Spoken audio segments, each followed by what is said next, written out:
Olá, louvado seja nosso Senhor Jesus Cristo. Sejam todos muito bem-vindos mais uma vez ao canal Apostolado São José. Eu me chamo Antônio Medino. Bem, pessoal, o objetivo deste vídeo é discorrer aqui um pouco sobre a doutrina católica, sua importância e também sua necessidade. Eu penso que esse vai ser o primeiro vídeo de uma série que eu vou fazer aqui, uma série de vídeos de estudos sobre a doutrina católica. Eu não vou afirmar, como muitos aí modernistas afirmam, que se trata de um curso. Não, mas sim de estudos. Porque essa palavra curso, eu penso que acaba trazendo nela uma certa obrigação, digamos assim, institucional moderna, tipo um comprometimento moderno, tipo que você tem que seguir certas regras. Não. Embora que o comprometimento aqui, que eu espero de todos que estão assistindo esse vídeo, seja muito superior a um curso modernista aí, de uma faculdade. Por quê? Porque a gente aqui vai discorrer sobre a doutrina católica, aquilo que é mais importante para todos nós, cujo fim último é a salvação da nossa alma, a beatitude eterna, a felicidade eterna. Deu para compreender? E por isso que eu quero chamar esses vídeos de estudos sobre a doutrina católica. Porque num curso, por exemplo, é uma única forma e todos têm que seguir. Nesses estudos não, por exemplo, como a gente vai ver, existem várias fontes que a gente pode adentrar para estudar a doutrina católica. E tem uns que vai preferir o catecismo, outras obras mais específicas, um vai se identificar mais com as Sagradas Escrituras, e cada um vai estudando a seu modo, de acordo com sua capacidade cognitiva e de acordo com a inspiração do Espírito Santo. Então vai ser um estudo muito, eu penso, aprofundado, mas respeitando a individualidade de cada um. Ou seja, porque todos nós, ao contrário do que os modernistas pensam, todos nós somos iguais em essência, todos nós somos seres humanos, mas cada um se distingue do outro, seja por capacidade cognitiva, seja por facilidade em compreender mais certas questões, seja por afinidade mais alguns temas. Porém, todos nós vamos estudar a doutrina católica. E o que eu vou propor aqui, digamos assim, nesse primeiro vídeo, é uma introdução geral, que eu vou demonstrar aqui, porque ela é importante, a doutrina católica, e também a sua necessidade. Eu vou começar logo, né? Eu fiz aqui um pequeno roteiro, para eu não me perder. Como se trata de um estudo, né? Tem que ter um início, um meio e um fim. Para não ficar como se fosse um vídeo aleatório. Bem, nessa introdução, né? Eu vou falar um pouco sobre a importância e a necessidade. Mas para isso eu tenho que adentrar, primeiramente, no que é a doutrina católica. E para isso, eu até recomendo a todos, essa obra aqui, Dicionário da Doutrina Católica, do Padre José Lourenço. Tem edições aí em PDF, digitais, que vocês podem conseguir aí, até de maneira relativamente fácil. É uma obra muito boa. Ela é de 1945, ou seja, ela é pré-conciliar.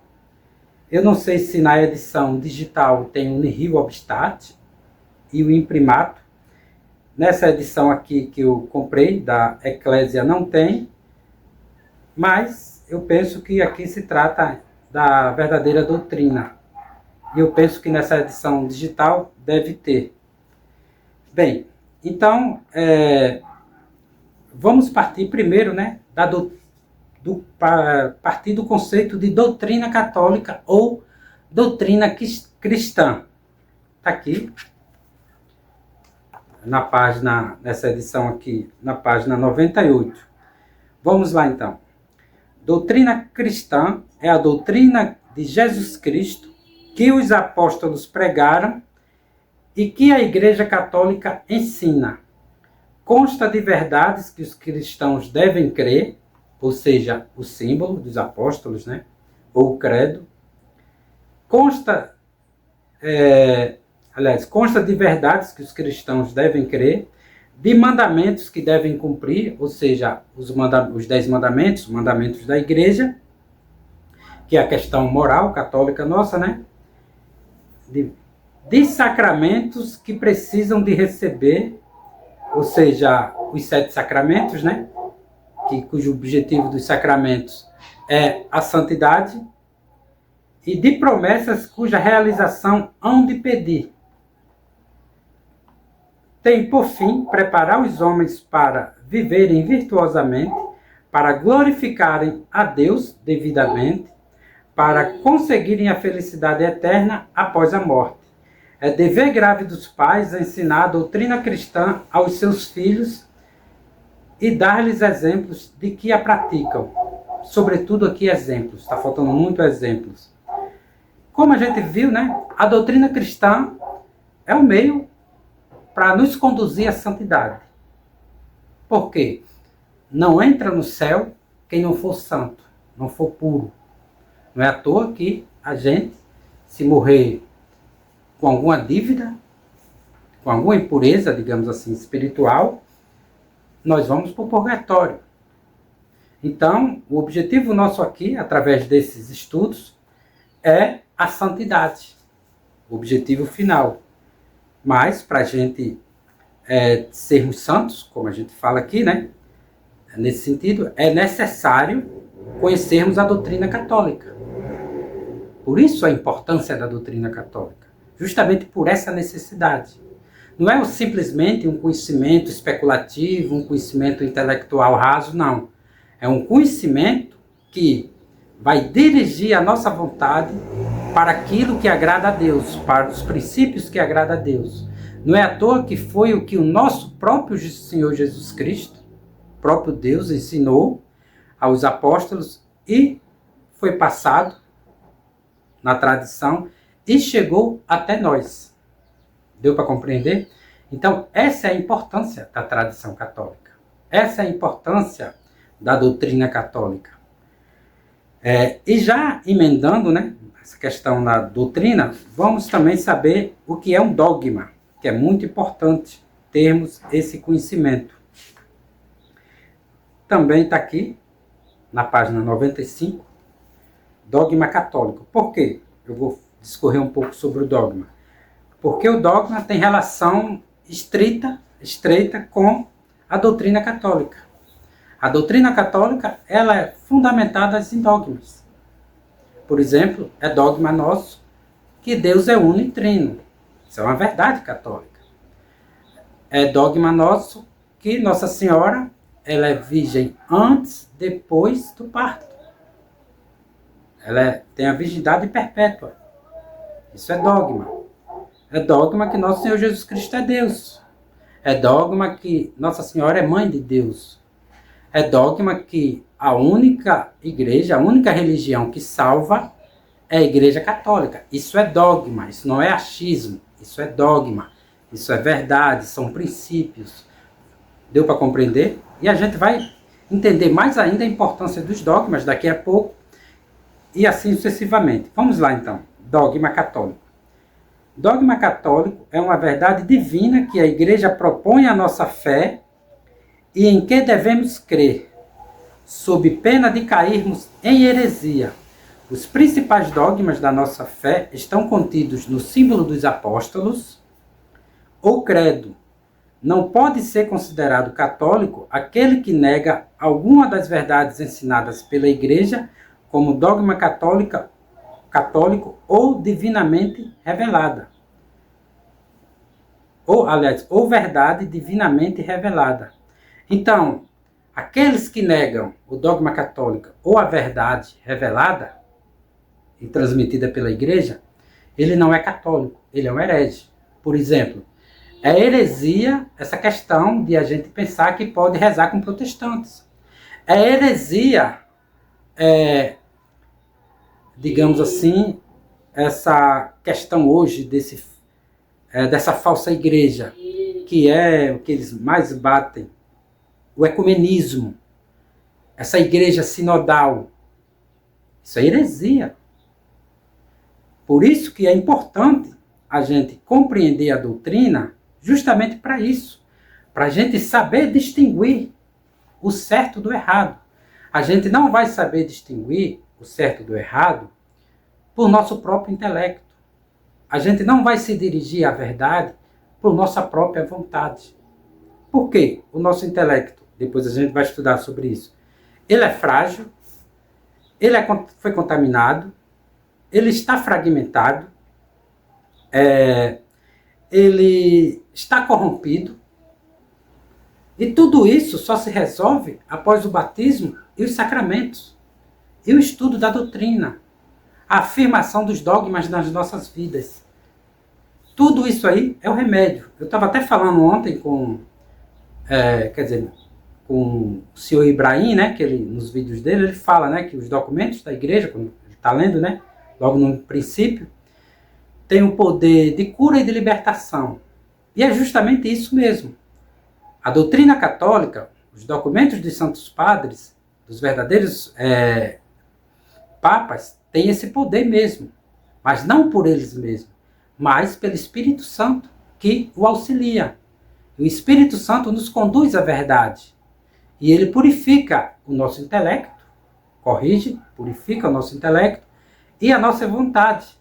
Porque a gente sabe, de acordo com os doutores da igreja, a própria doutrina, que a verdade ela tem um poder muito grande sobre o intelecto. Muito grande. Vou dar um exemplo aqui prático, para as pessoas pensarem que eu não estou falando só por conta própria. Por exemplo, quando Deus fez Adão e Eva, os colocou no paraíso, ele afirmou o seguinte, deu lá uma prova, um preceito para eles. Vocês podem comer de tudo, todas as árvores, exceto da árvore do conhecimento do bem e do mal. Eles sabiam disso, era preceito, isso foi uma ordem, é uma lei. Veio o diabo e inculcou ali na mente de Eva que não, ela poderia comer, que ali era conhecimento do bem e do mal, e ele poderia ser como deuses, tal. E ela cedeu à vontade. Ela viu, percebeu que era saboroso, alguma coisa do tipo, agradava os olhos, ou seja, agradava a concupiscência, e ela foi lá e comeu, ou seja, teve vontade e foi lá e cedeu. O intelecto, ela sabia que a ordem era para não comer, sabia, ela tinha um conhecimento. E detalhe, era um conhecimento e uma vontade não como a nossa hoje. Ou seja, eles tinham conhecimento ainda da justiça original. Eles eram puros nesse sentido. É tanto que a gente vai ver que, na doutrina católica, o objetivo de Deus com a criação do homem era que os homens passassem um tempo aqui, a humanidade, né?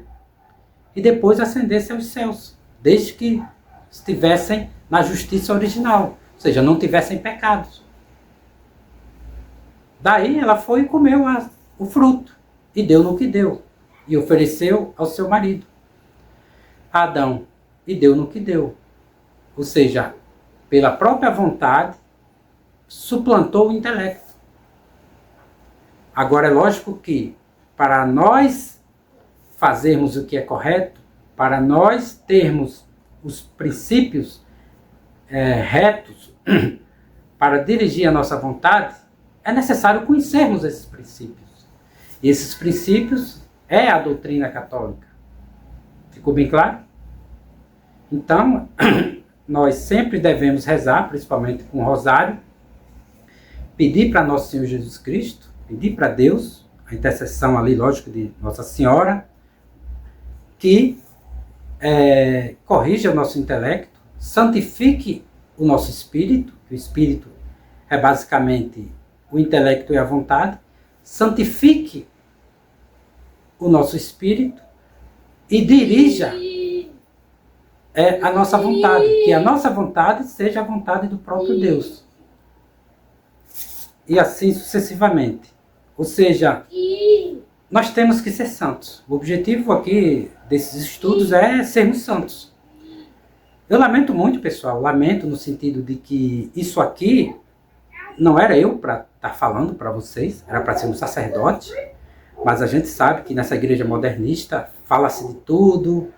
Por exemplo, o Papa aí, agora Leão XIV, esse falso Papa, agora nesse negócio de COP30, desejou uma conversão ecológica. Nesse documento aí desfavorável aos títulos de Nossa Senhora, a razão foi o ecumenismo, e por aí vai. E esses padres modernistas reconhecendo, indo no caminho.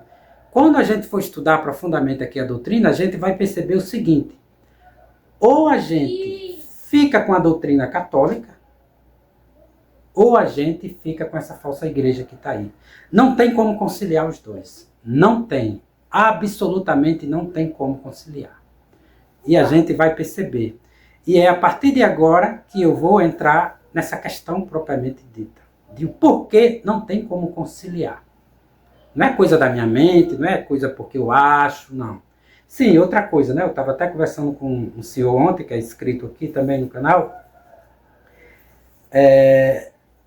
e que eu estava até falando para ele que no vídeo, né, do padre Vila Verde, ele fala o seguinte, ó, existe a opinião católica, né, o padre Vila Verde falando, a opinião católica e a opinião dos outros, a opinião dos influencers. Ou você fica com a opinião católica ou com a dos influencers. Daí eu perguntei, qual é o erro que está contido aí? O erro está justamente nessa questão de opinião. Por quê? Porque a Igreja Católica, o verdadeiro magistério católico, a verdadeira igreja docente, ela não tem opinião. Ela tem uma oposição, ela tem uma posição, ela tem uma autoridade. Ela é o sustentáculo da verdade. Ela é o fundamento da verdade. Ela não tem opinião. Ela fala o que é correto. Ela fala o que é verdadeiro. Ela afirma o que é ciência propriamente dita. Por quê? Porque logo a gente tem que distinguir uma coisa aqui. Existe ignorância, existe opinião e existe ciência. Por exemplo, vou dar um exemplo raso. Eu não sou engenheiro civil. Eu não tenho formação em engenharia civil. Eu não sei como fazer uma casa, colocar a estrutura elétrica, não sei.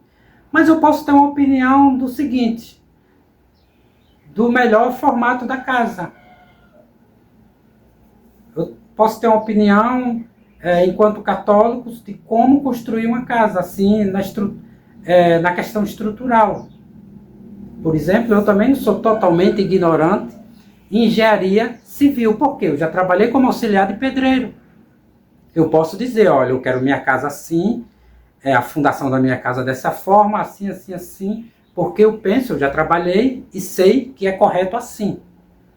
Mas eu não sei as outras estruturas, ou seja, eu posso opinar. Eu posso dizer, ó, eu quero minha casa por leste ou por oeste, por causa do sol, tal, a inclinação. Eu posso dar essa opinião, ou seja, eu nem sou totalmente ignorante, nem sou propriamente sábio naquilo, não tenho ciência totalmente na engenharia. Então eu tenho uma opinião.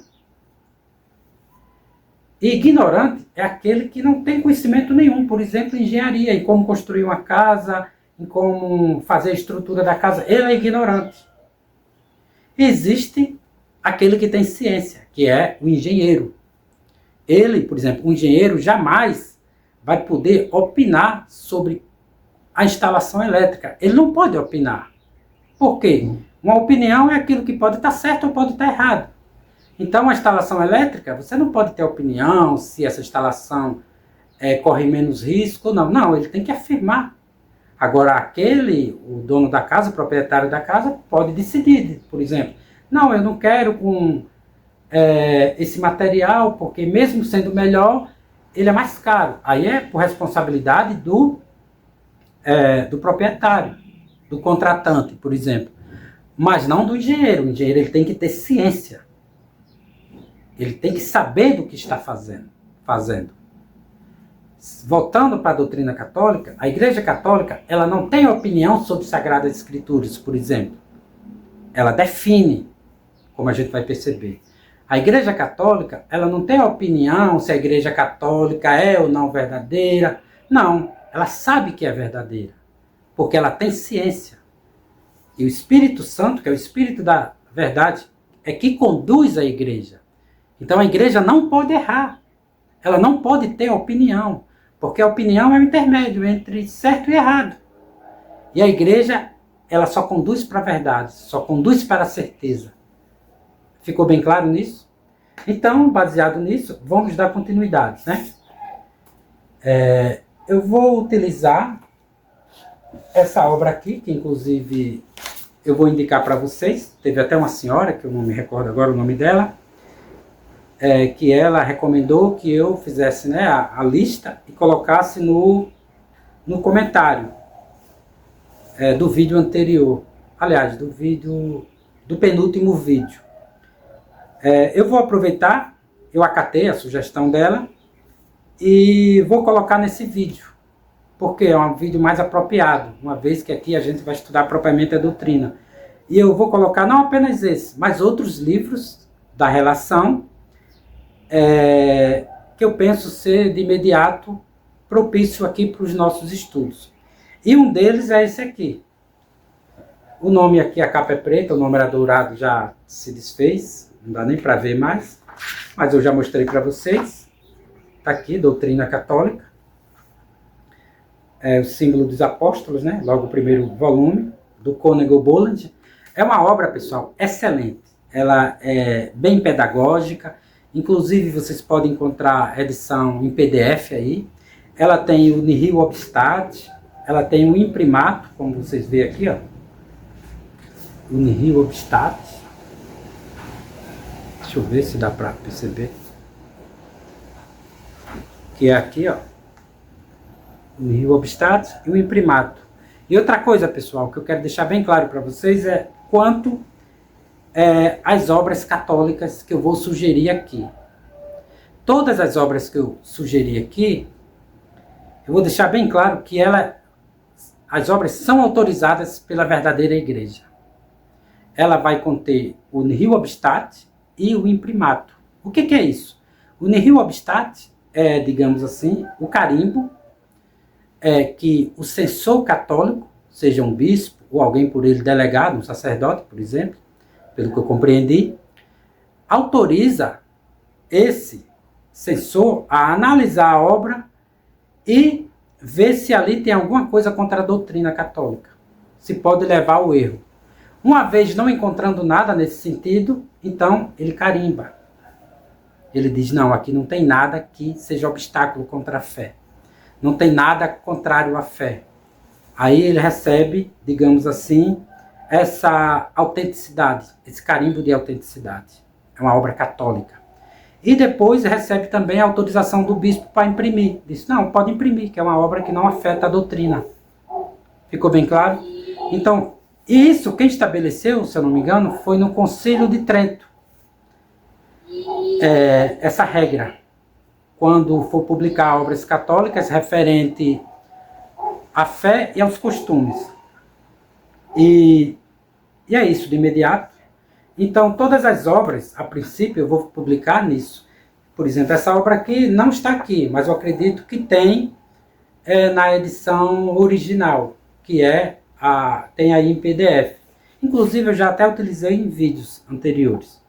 É bem importante frisar isso.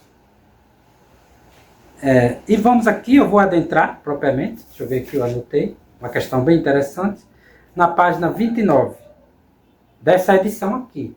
Mas na edição em PDF, aí, a edição original, eu não vou dizer a edição original, mas a edição antiga, anterior a essa, pode ser outra página, né? Mas o título é o mesmo. O título é Fontes do Dogma. A gente viu que era dogma, né? Agora a gente vai ver quais são as fontes desse dogma. E é importante ressaltar que as fontes do dogma é a mesma coisa das fontes digamos assim, das nossas regras de fé.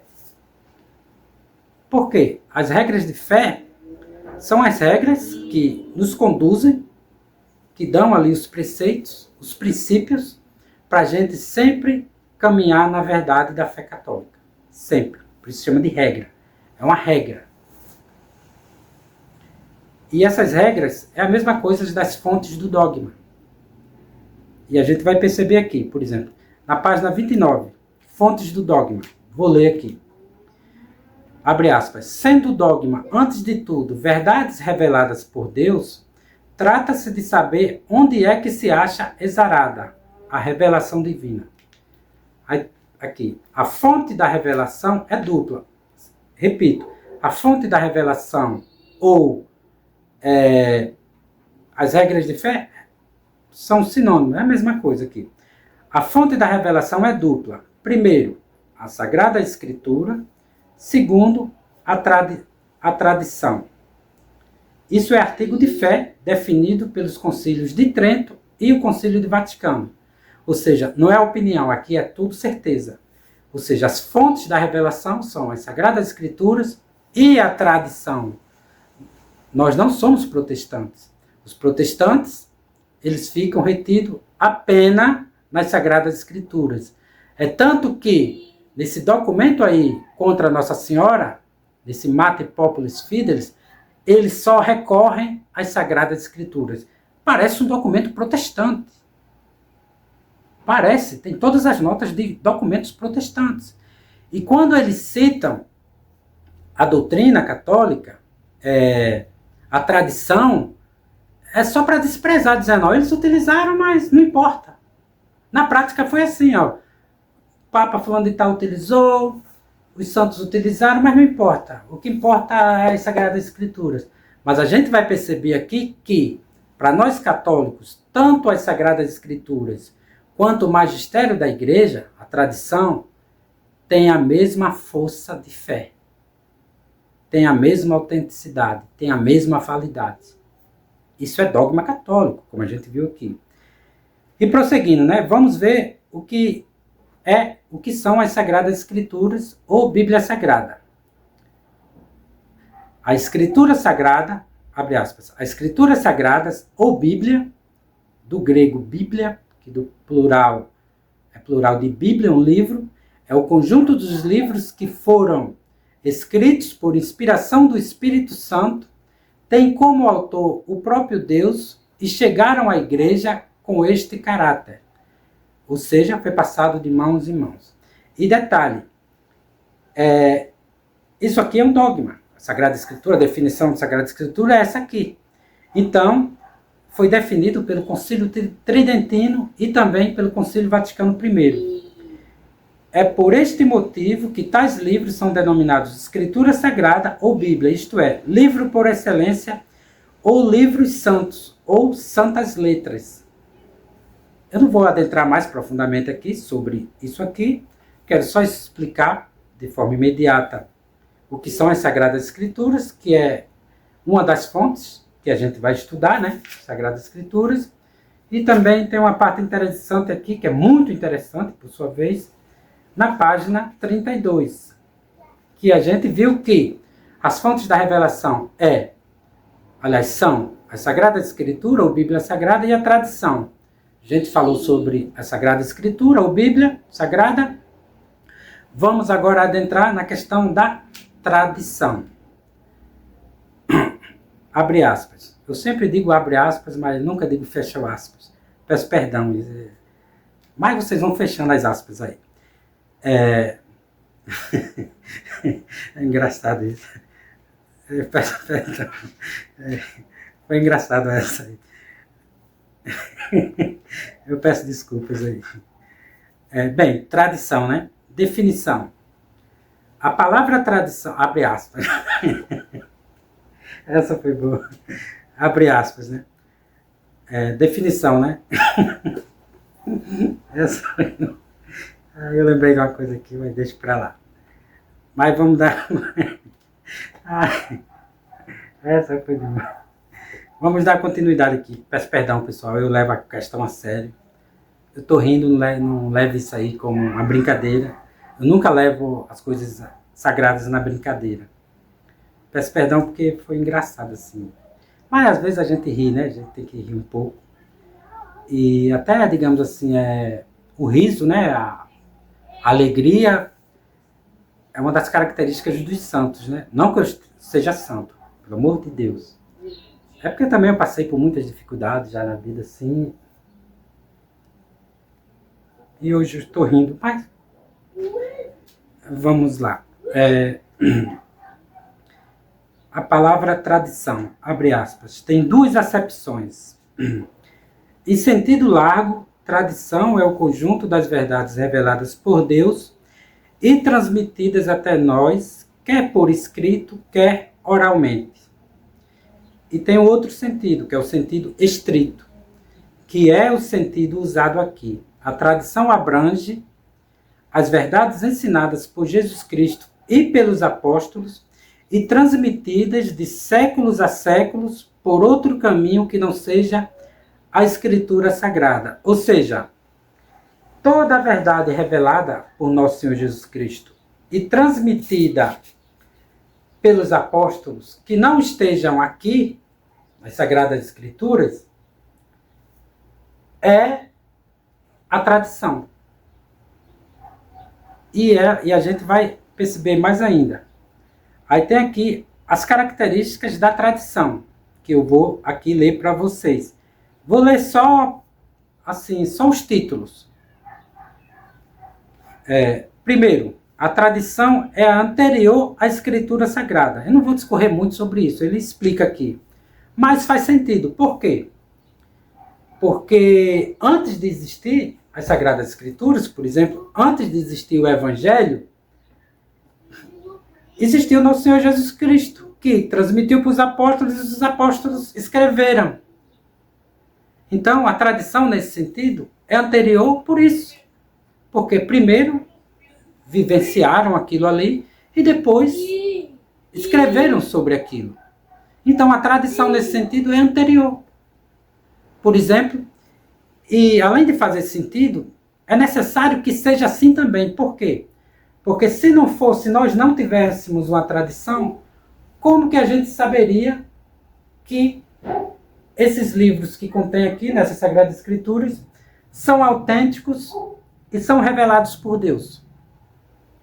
Se não fosse a tradição. Por isso que São Tomás de Aquino, Santo Agostinho afirmava que ele afirmava que não acreditaria na Bíblia se não fosse pela igreja. Ou seja, se não fosse pela tradição. Agora tem a segunda característica. É mais extenso, portanto, o domínio da tradição que o da da Escritura Sagrada. Por exemplo, aí ele dá um exemplo aqui que eu vou ler para vocês. Ao terminar o seu evangelho, adverte São João a ver muitas outras coisas ainda que Jesus fez. Se alguém as quisesse escrever pormenorizadas, penso que o próprio universo não poderia conter os livros que se haveriam de compor. Ou seja, existem muito mais coisas que nosso Senhor Jesus Cristo fez, que os apóstolos presenciaram, testemunharam, que não caberia nos livros, nem no universo inteiro, olha só.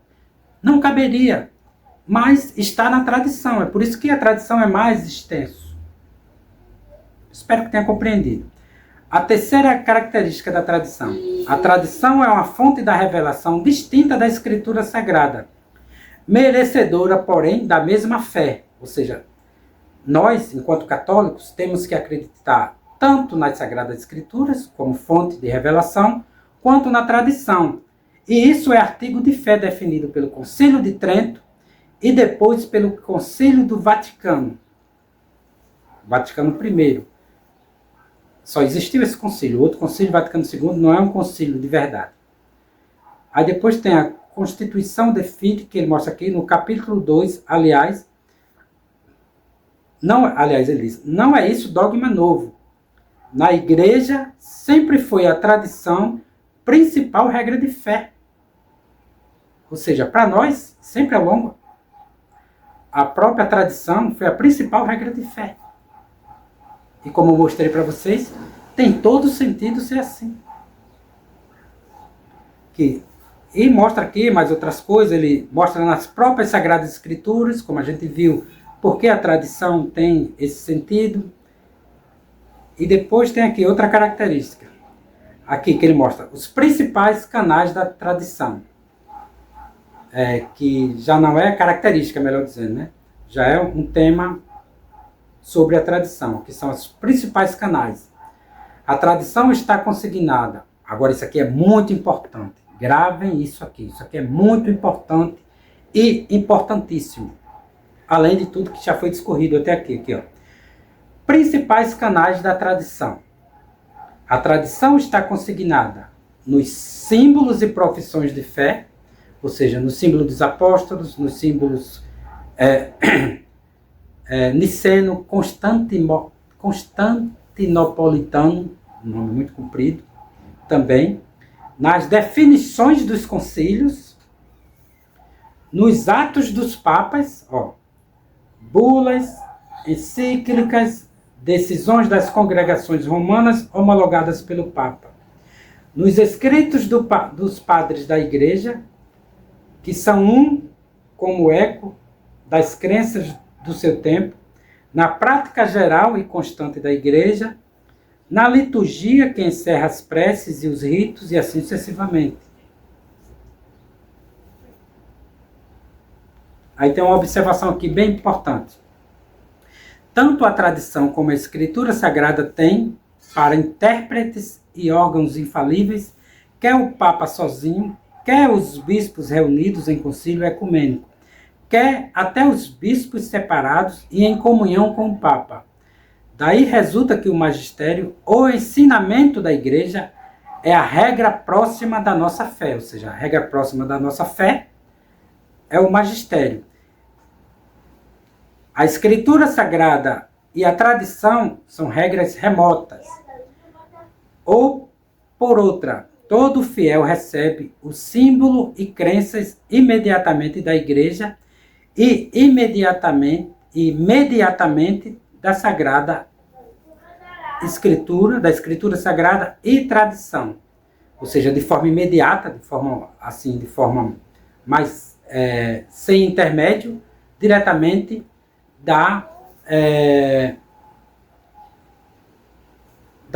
do magistério, como ele fala. E de forma mediata, ou seja, mediante, são as Sagradas Escrituras e a própria tradição. É importante mostrar aqui essas questões dos canais da tradição, porque que esses canais eles são encontrados em bulas, encíclicas, decisões das congregações romanas, nas próprias definições dos concílios. Então, os documentos dos papas são extremamente importantes, porque faz parte da tradição. Então, o Papa ele não pode errar, por mais que ele não proclame um dogma em uma carta encíclica, ele não pode ensinar o erro. Jamais. Como a gente vê nessa encíclica aí, Fratelli Tutti, e outros documentos desses falsos papas. Além de ensinar o erro, tem também autorização para o erro. Por exemplo, esse documento aí que foi feito, Fiducia Súplicas, desse Tútio, autorizando bênção de pares homossexuais e de casais em uniões irregulares. Isso é inadmissível. Não se pode. Um verdadeiro Papa não pode ensinar e autorizar o erro. Jamais. Pode sim conter alguma coisa numa carta encíclica, isso, aquilo, outro, por mais que não seja dogma de fé, mas ali não está ensinando o erro, jamais. E, partindo disso, né, já que a gente percebeu que as fontes da nossa da revelação são as Sagradas Escrituras e a tradição, vamos agora adentrar nas Sagradas Escrituras. Um pouco, né? Selecionei aqui algumas citações. Se vocês perceberem, né, eu estou seguindo aqui um itinerário. Eu fiz isso aqui rapidamente, graças a Deus eu consegui fazer. Eu acredito que é satisfatório. Dou graças a Deus mesmo, porque ficou até bom assim. Eu não tive que fazer isso aqui rapidamente. Ficou bom, estou achando bom até agora. Agora são as Sagradas Escrituras, né? Eu vou recorrer ao livro do Gênesis. Aliás, eu vou explicar por que eu selecionei essas passagens das Sagradas Escrituras. Por quê? Para explicar o porquê e a necessidade de estudarmos a doutrina e também para mostrar como que a gente pode alcançar a sabedoria e também o que acontece conosco quando a gente se dispõe a servir a Deus. Conhecer, servir e amar a Deus. Então eu fiz uma seleção aqui nesse sentido. Vamos lá então. A primeira passagem das Sagradas Escrituras que eu quero mostrar está no capítulo 3 do livro do Gênesis, versículo 14. Capítulo 3, versículo 14 e 15. Exatamente, versículo 14 e 15. Que é a condenação e a promessa. A condenação do primeiro casal e a promessa da redenção. Está aqui nessa Bíblia, é do padre Antônio Pereira de Figueiredo. Lembrando que essa aqui é uma Bíblia autêntica, autorizada pela Santa Igreja. Tem um Nihil Obstat, tem tudo, quando foi traduzida. E é a tradução autêntica porque se trata aqui da Vulgata Latina. Então, tudo que a gente for fazer aqui é sempre na tradição, sempre autorizado pela Igreja. Por que eu tenho que ter esse cuidado? Porque é o seguinte, eu sou um leigo. Eu não sou sacerdote, não sou teólogo. Só quem pode ser teólogo verdadeiramente falando são sacerdotes, bispos. Por mais que nós, leigos, cursemos um curso de teologia, nós não somos teólogos. Jamais, tirem isso da cabeça. De achar que você é leigo, estudou teologia e agora você é teólogo. Isso é balela. Pela tradição da igreja, isso é inadmissível. O máximo que você pode fazer ter ali é um intelectual da igreja, alguma coisa assim, um leigo intelectual, mas assim, nesse sentido. Por exemplo, você não vê nas definições da igreja, nos documentos da igreja, seja nas cartas encíclicas, nas definições de dogmas, buscando referência em leigos. Sempre são os santos e doutores da igreja. Ficou bem claro? Isso é da tradição, isso faz parte. E nós leigos não temos que ficar constrangidos ou diminuídos por isso não. Porque a igreja é assim. Ela existe a igreja docente, que são as autoridades eclesiásticas, e a igreja discente, que somos nós que recebemos esse ensinamento, que aprendemos. E o que eu estou fazendo aqui é também autorizado pela igreja. Eu não estou pregando, só estou reproduzindo o que a igreja me deu. Eu estou aqui compartilhando com vocês os tesouros que a igreja me autoriza a fazer. Eu não estou criando da minha mente, eu não estou tirando nada. Eu não estou pregando, eu não estou aqui ministrando sacramentos, certo? Essas coisas próprias da autoridade da igreja, né? Da igreja docente. Bem, vamos lá então. Livro do Gênesis, capítulo 3, versículo 14. Diz exatamente o seguinte, abre aspas. E o Senhor Deus disse à serpente, pois que tu assim o fizeste, tu és maldita entre todos os animais e bestas da terra. Tu andarás de rojo sobre o teu ventre e comerás terra todos os dias da tua vida. Eu porei inimizades entre ti e a mulher, entre a tua posteridade e a dela. Ela te pisará a cabeça e tu procurarás mordê-la no calcanhar. Fecha aspas. Isso aqui é extremamente necessário. Por quê? A gente sempre lembrar dessa passagem. Porque aqui mostra claramente que sempre vamos estar em guerras. Todo católico, ele está em guerra. Por quê? Porque, como nosso Senhor Jesus Cristo falou, porém, inimizade entre ti e a serpente. Entre a mulher, melhor dizendo. Ou seja, exato, entre a serpente e a mulher. Entre a posteridade de um e de outro. Ou seja, essa inimizade, ela vai até o fim dos tempos. Então, essa questão de ecumenismo, de amizade forçada, de não querer praticar o proselitismo, não querer converter as pessoas, isso é falso. Quando nosso Senhor Jesus Cristo manda a gente amar o próximo como a nós mesmos, ele está se referindo a nós cristãos. Então, nós cristãos devemos amar o próximo. E uma das maneiras de amar o próximo, de ter caridade para o próximo, não é querer o bem dele, não é querer a salvação da alma dele. Então, como que eu vi alguém praticando ali um sacrilégio, uma religião demoníaca, que todas as religiões, se não for a católica, todos os deuses delas são demônios. Então, eu vendo pessoas cultuando o demônio, por caridade, eu tenho que adverti-la, dizer, ó, irmão,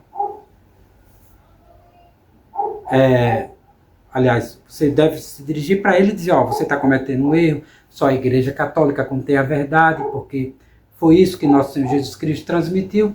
Isso é amor, isso é caridade. Então, nós temos sim que ajudar os nossos irmãos a se salvarem. E principalmente, uma das maiores caridades, eu acredito, que é dar vida pelo próprio irmão. E não há melhor forma de dar vida, por exemplo, como os mártires. Os mártires, eles não deram a vida. Lógico que todo mártir, ele dá a vida pela fé, por nosso Senhor Jesus Cristo, mas também para servir como testemunho para os demais. Para as pessoas perceberem o seguinte, olha, ele está dando a vida por Deus, por nosso Senhor Jesus Cristo, pela Santíssima Trindade. Então esse homem é muito corajoso.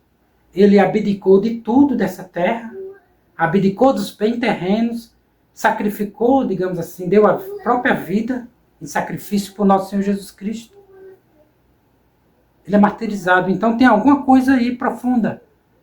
E auxilia os demais a encontrar o motivo, a razão desse martírio.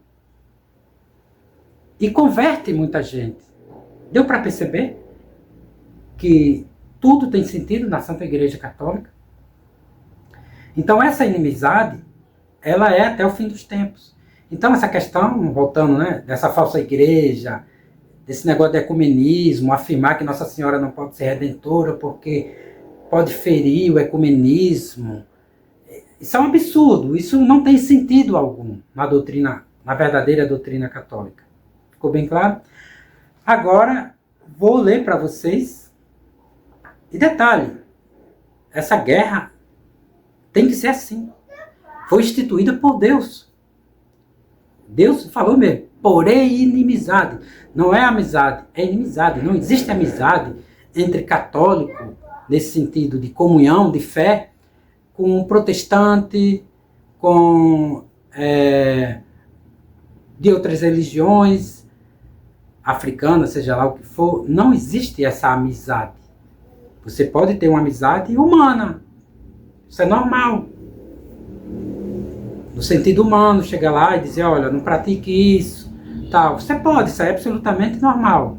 Mas no sentido de fé, não, jamais, jamais. Eclesiástico, né? Eu digo isso porque isso é normal. A gente trabalha, por exemplo, cercado de hereges, muitas das vezes. Ou eu estou mentindo? Não. Cercado de hereges, de apóstatas, de admiradores do inimigo e assim sucessivamente. Agora eu quero ler outra passagem que está no livro dos Provérbios. Aliás, no livro de São Tiago, que eu vou ler para vocês aqui. É na Epístola de São Tiago. Deixa eu ver se eu anotei. Se eu separei, melhor dizendo, está aqui. Epístola Católica de São Tiago Apóstolo,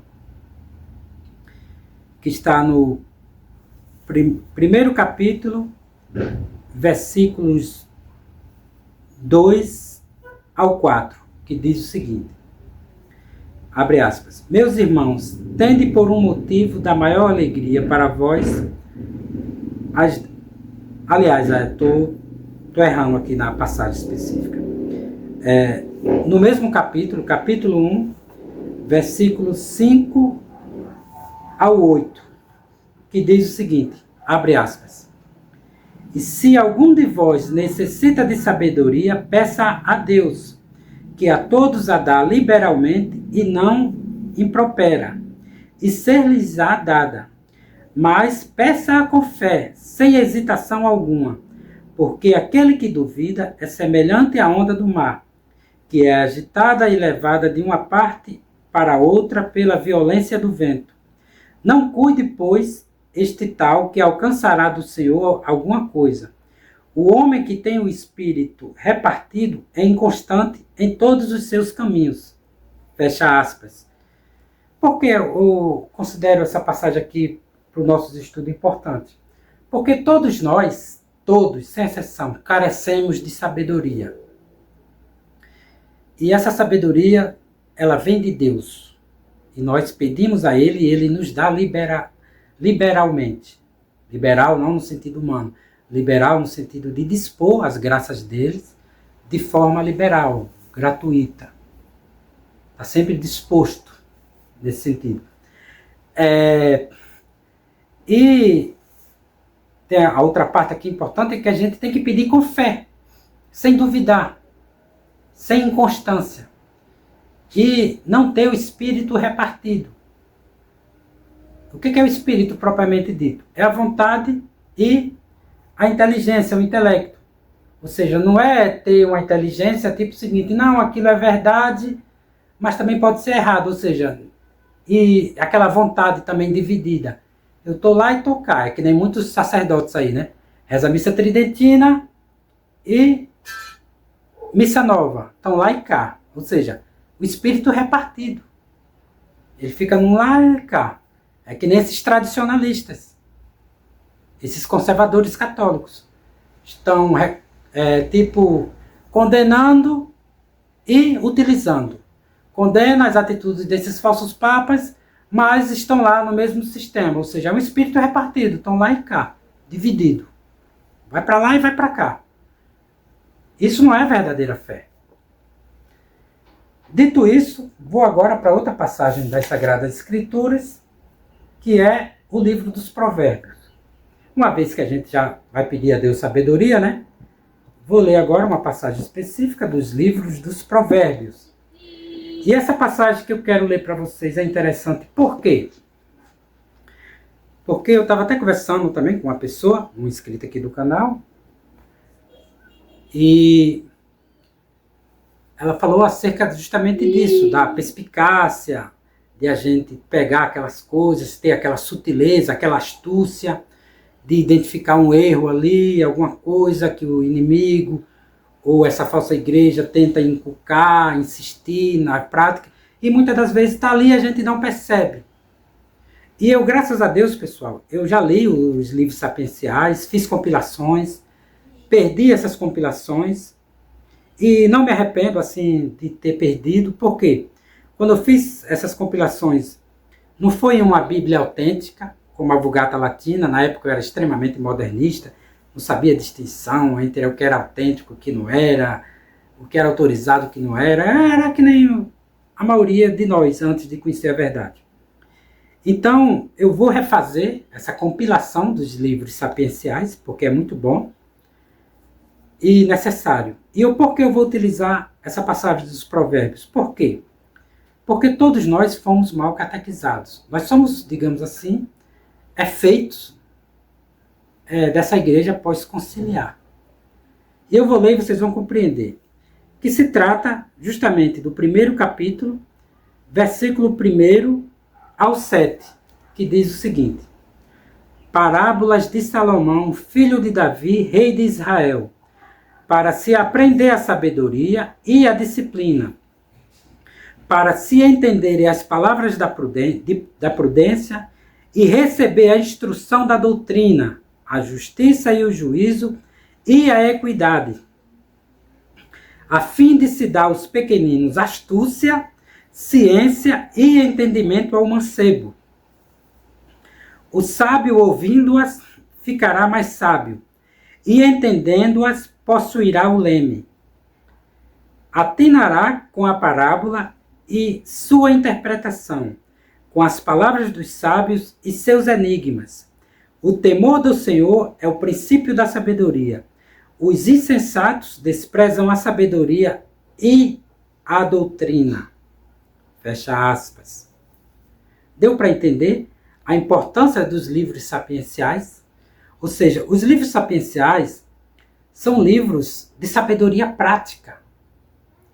Digamos assim, para nós, que nós não entendemos muito a doutrina, isso aqui é, digamos assim, uma forma excelente. Os livros sapienciais que eu falo são livros dos Provérbios, Eclesiásticos, o próprio livro de Jó, livro da sabedoria, são os livros sapienciais nossos. Se aplica também o livro dos Salmos, o livro dos Salmos, o primeiro capítulo, já é sobre isso. Deu para compreender? Então é para a gente ter aquela perspicácia intelectual, espiritual, de a gente identificar, como fala aqui, ó, parábolas de Salomão, filho de Davi, rei de Israel, para se aprender a sabedoria e a disciplina, para se entenderem as palavras da prudência e receber a instrução da doutrina, a justiça e o juízo e a equidade, a fim de se dar aos pequeninos astúcia, ciência e entendimento ao mancebo. Deu para compreender? Ou seja, uma vez que a gente vai estudar a doutrina, como fala aqui, né, vai nos ajudar no próprio entendimento da doutrina. Já, como ele afirma aqui, deixa-me ver, no final, né, os insensatos desprezam a sabedoria e a doutrina. Lembrando que o insensato, nos livros sapienciais, né, como regra geral, é o oposto de sábio. Existe o sábio e existe o insensato.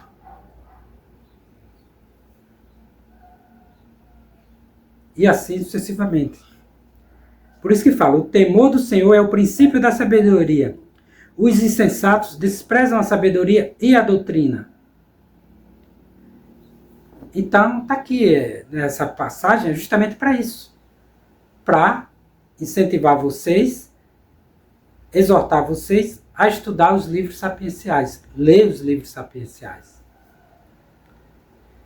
E agora vou ler outra passagem das Sagradas Escrituras, que está no livro do Eclesiástico, capítulo 2, versículos 1 ao 6. Que essa passagem aqui é para tentar demonstrar para vocês a razão e nos prepararmos para servir a Deus. O que pode acontecer conosco, o que vai acontecer conosco, melhor dizendo, quando a gente se apresenta para servir a Deus. Aqui é uma síntese perfeita.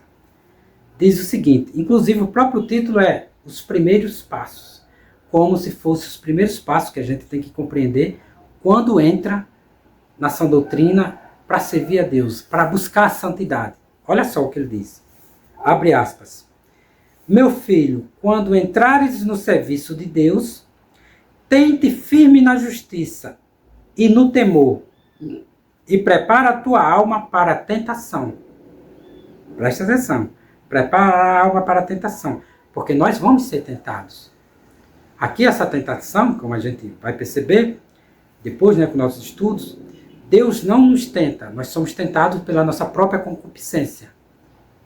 E o demônio, os inimigos nossos, ele nos tenta nesse sentido. Eles propõem, dão mostras, como a serpente fez com Eva, tentou, disse, olha como aquilo é bonito, ou seja, nisso aí, tentando, vai mostrando ali para a nossa concupiscência, para o nosso orgulho, coisas que podem nos agradar. Vamos dar continuidade, né? Meu filho, quando entrares no serviço de Deus, tente firme na justiça e no temor, e prepara a tua alma para a tentação. Humilha o teu coração e sofre. Inclina o teu ouvido e recebe as palavras de entendimento. E não te apresses no tempo da escuridade. Sofre as tardanças de Deus. Conserva-te unidos a Deus e espera para que a tua vida no fim se te prolongue. Aceita de boa mente tudo o que te suceder e tem sofrimento na tua dor, e ao tempo da humilhação tem paciência.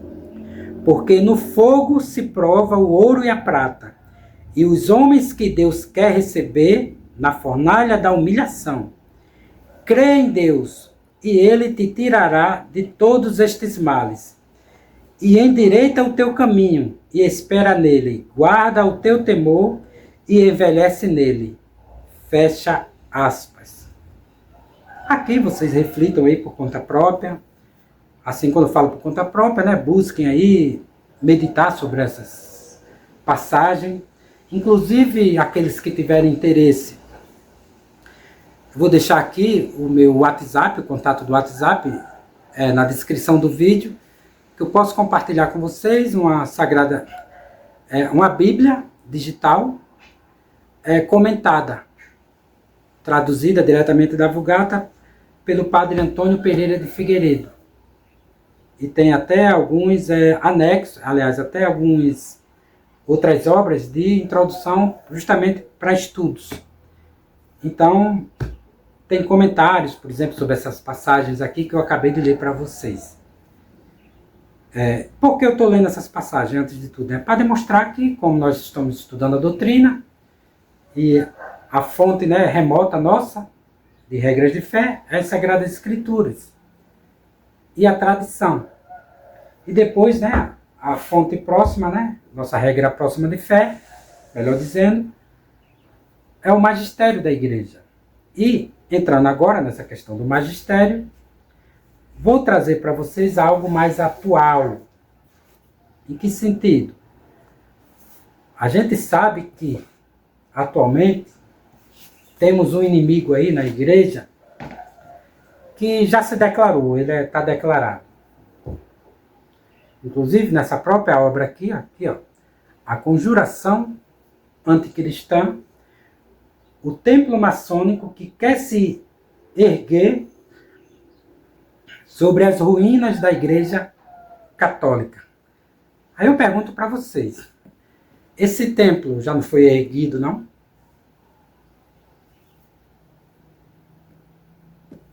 Meditem sobre isso. Inclusive, essa é uma das obras também que eu vou sugerir para estudar a Santa Doutrina. É uma obra que teve o apreço, foi apreciada pelo Papa São Pio X. Mas aqui, antes de adentrar propriamente... Aliás, eu vou adentrar logo numa parte aqui bem específica dessa obra. Vou começar por ela, assim, como introdução. No primeiro capítulo, cujo título é As Duas Civilizações. Por isso que eu selecionei a passagem do Gênesis, porque faz parte. As duas civilizações são aquela civilização que foi construída sobre a posteridade da mulher. Existe a outra civilização que foi criada a partir dos princípios da serpente. Ou seja, a inimizade. Existiu ao longo da história duas civilizações que foram crescendo. E por isso que é bem importante a gente afirmar o seguinte, que nós católicos, nós não somos, no sentido político, nem de direita, nem de esquerda. Nós somos católicos. E enquanto católicos, a nossa posição política social é o reinado social de nosso Senhor Jesus Cristo e da igreja. Só. Fora isso, não existe católico conservador, católico progressista, católico de direita, não existe. Porque direita e esquerda servem ao mesmo inimigo. Ao mesmo inimigo. Espero que compreendam aqui. Ao mesmo inimigo, esquerda ou direita. Vocês já viram no Congresso, por exemplo, alguma proposta de lei para colocar nosso Senhor Jesus Cristo como rei? Nosso aqui? Não. Vocês já viram propostas, por exemplo, do nosso Congresso, propondo que as escolas tenham um ensinamento cristão católico nas diretrizes curriculares? Não. Então não importa quem está lá no Congresso, na nossa política, se é esquerda ou de direita. Vai servir sempre com maior intensidade ou não, mas sempre ao mesmo inimigo. Sempre a outra civilização. E tem uma passagem aqui bem interessante, o seguinte. Logo na página número 21, que diz o seguinte. Abre aspas. Repetindo, né? O capítulo 1, cujo título é As Duas Civilizações. Abre aspas. Os sílabos de Pio IX termina com esta proposição condenável e condenadas. O pontífice romano pode e deve se reconciliar e transigir com o progresso, o liberalismo e a civilização moderna. Essa proposição é condenada. Deu para compreender? Não existe isso de o pontífice romano se reconciliar e transigir com o progresso, com o liberalismo e a civilização moderna. Não existe isso. Essa, por exemplo, essa questão desses papas aí, não, a gente tem que se converter a... Como é que ele chama? Agora que o Papa falou aí, o falso Papa é conversão ecológica. Isso é moderno, isso é modernismo. Não existe isso, isso é condenado. Essa tentativa de se reconciliar com a civilização moderna, isso é condenado, é uma proposição condenada nos sílabos do Papa Pio IX. Deu para compreender? Não é porque a gente, que é católico, que nós somos chamados de sedevacantistas, porque simplesmente a gente quer se opor ao Papa. Não! A gente quer afirmar a doutrina. O nosso papel de positivo, no sentido positivo, enquanto católico, é afirmar e obedecer à Santa Igreja. Só que para isso, para nós obedecermos, nós temos que identificar que existe outra civilização. Que existem aqueles que trabalham para o inimigo. E a gente vê esses últimos papas sempre fazendo alianças com o modernismo, com a civilização moderna. Isso não pode. Isso é condenável e condenado. Está aqui. E depois ele fala, né? Ele continua. A última proposição do decreto, que se chamou Sílabus de Pio X, proposição igualmente condenável e condenada, é esta concebida assim. O catolicismo de hoje não pode harmonizar-se com a verdadeira ciência, a menos que se transforme num cristianismo sem dogmas, isto é, num protestantismo largo e liberal. Ou seja, isso aqui é condenável. A igreja, sim, pode sim se harmonizar com a verdadeira ciência. Inclusive, a verdadeira ciência só existe por causa da Igreja Católica. Só que é interessante deixar bem claro que existe uma verdadeira ciência, existe uma ciência contrária à verdadeira, uma ciência falsa, que é essa ciência modernista. Essa ciência que quer afirmar que Adão e Eva não existiu, isso é falso. E depois, né, ele discorre mais aqui. Eu deixei bem claro logo assim no início, justamente essa parte, mas aqueles que tiverem acesso a essa obra, estudem, leiam. Vale muito a pena. Ou seja, já deixei bem claro que nós já estamos diante de duas civilizações, duas cidades. Uma condenada, condenável e condenada, que não existe isso de o pontífice romano fazer alianças com o modernismo, a civilização moderna. Não existe. Isso é falso. Isso é condenado. Deu para compreender por que nós constatamos que esses papas que estão aí não são verdadeiros papas? Porque o que eles praticam é condenado pela tradição da igreja, pelos sílabos. Os sílabos do Papa Pio IX. E agora eu vou entrar aqui numa carta encíclica do Papa Leão XIII, chamada Humanum Genus. Está aqui. Eu adquiri essa... Na verdade, eu ganhei esse livro aqui, A Voz dos Papas contra o Comunismo, da editora Caritate. Na época eu participei lá de um sorteio e ganhei. E bem interessante. Eu vou ler só o primeiro parágrafo. E olha só, essa carta aqui, Humanum Genus. Olha só sobre o que é. Deu para compreender? Aqui, ó. Humanum Genus, do Sumo Pontífice, o Papa Leão XIII, sobre a maçonaria. Diz o seguinte, abre aspas.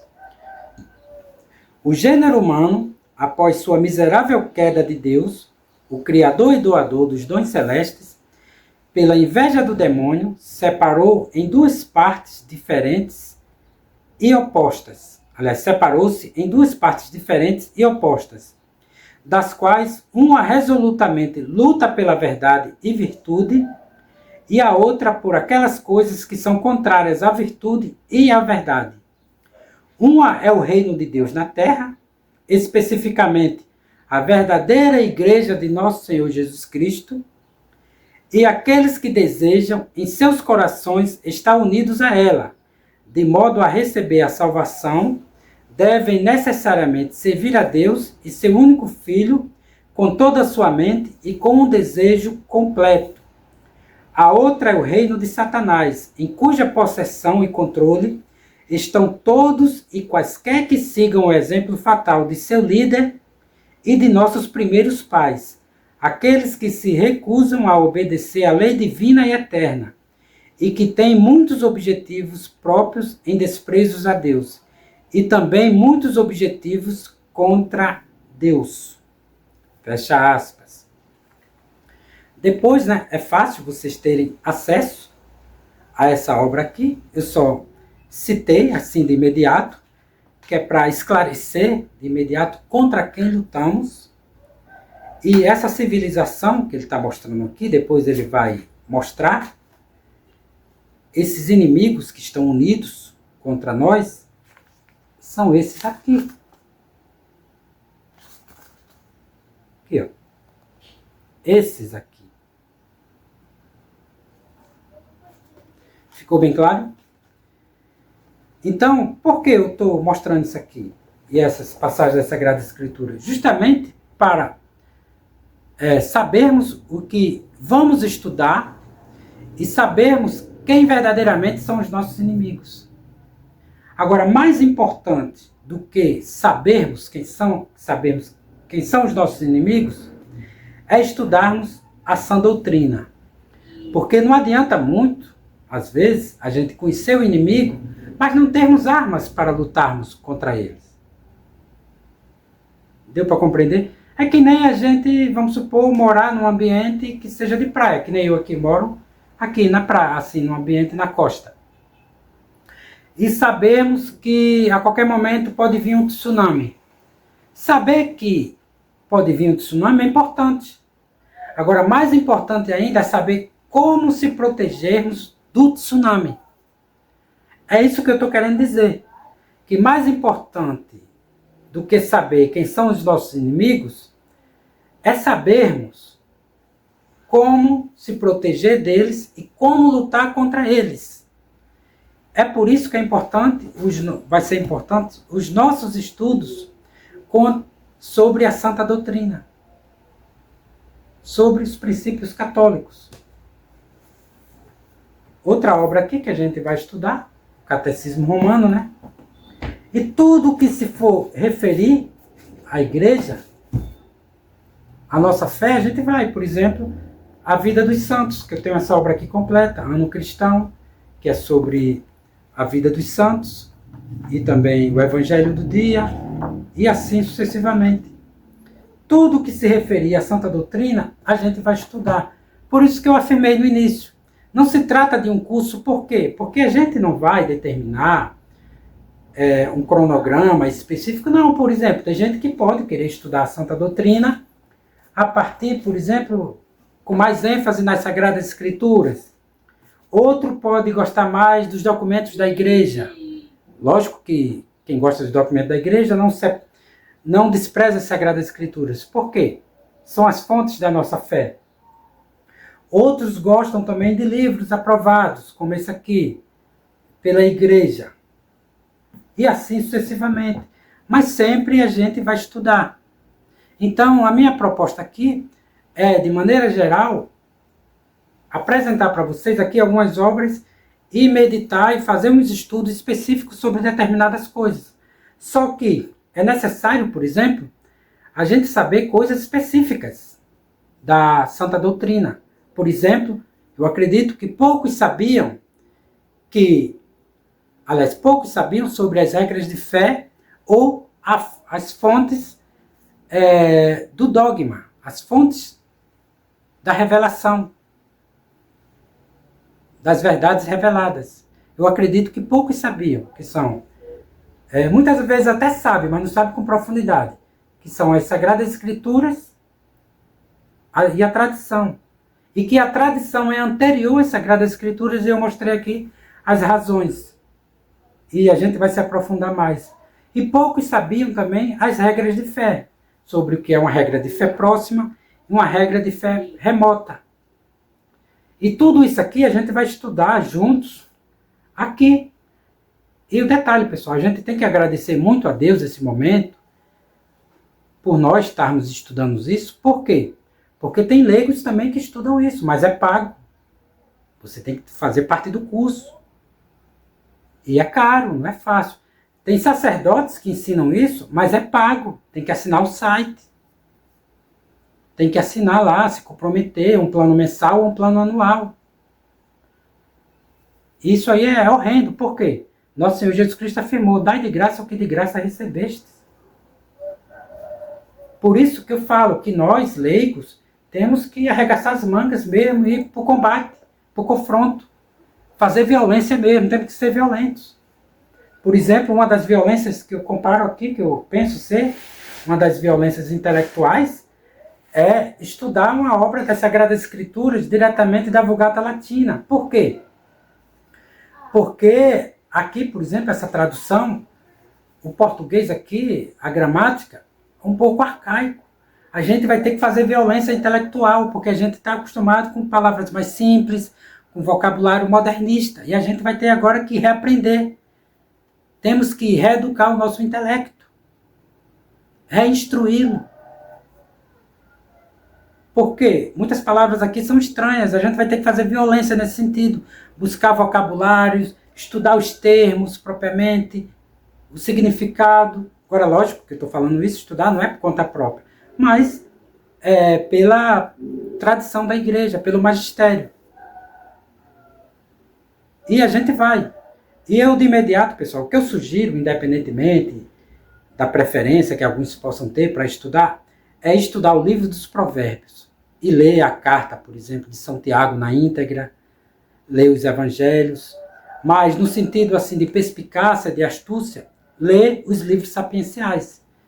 Repito, que são os livros dos Provérbios, de maneira mais prática, né? Livro dos Provérbios, livro do Eclesiástico, livro da Sabedoria, o próprio livro do Eclesiastes, o próprio livro de Jó, que ali mostra na prática o combate entre um homem de fé, um homem justo, que é Jó, contra um inimigo feroz, que é o próprio Satanás.